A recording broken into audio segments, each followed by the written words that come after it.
Ei, aitäh. No, see võtab haigutamise ära väga kiirelt. Ma lähen tavaliselt vara magama. Mis? Ega te ometi hommikul ei kavatse tööle minna. Homme on ju laupäev. Ei, seda mitte, aga ma olen imelik. Kell 9 tuleb uni peale, 5:30 läheb ära, isegi laupäeval. Lauke. Kuidas palun? Noh, lõukesteks nimetatakse seda, kellel on varane kronotüüp. Läheb vara magama, ärkab vara üles. Neid hüütakse lõukesteks.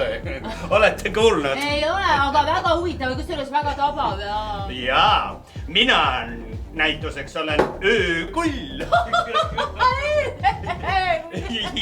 Ja muuseas, minu kronotüüp on hiline. Ja...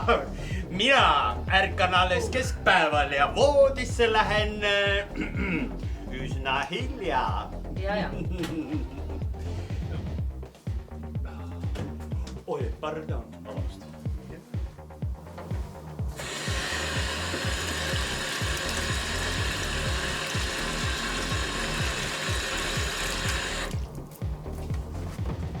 Noh, ja mis kronotüübiga sina oled? Kuidas?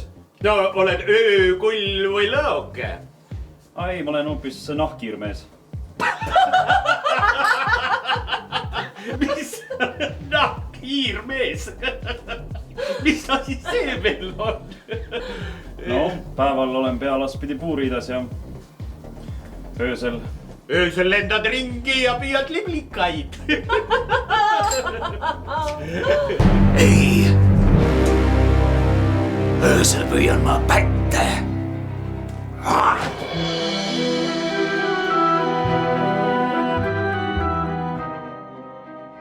Kuna meie maakera pöörleb ümber oma telje, on selle pinnast osa alati valgustatud ning osa mitte. Ühe täispöörde tegemiseks kulub ligikaudu 24 tundi. Sellest tuleneb meie päeva pikkus. Kuna päike on meie planeedi primaarne energiaallikas, muudab valguse olemasolu või puudumine meid ümbritsevas keskkonnas palju.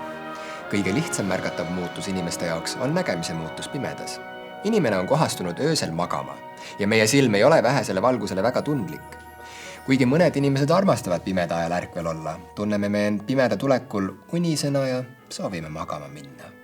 See aitas meie eellastel taastuda ja energiat kokku hoida ajal, mil nad ei suutnud jahti pidada. Elusolendite keha ja käitumise muutust ööpäeva ringes nimetatakse tsirkadiaanseks rütmiks.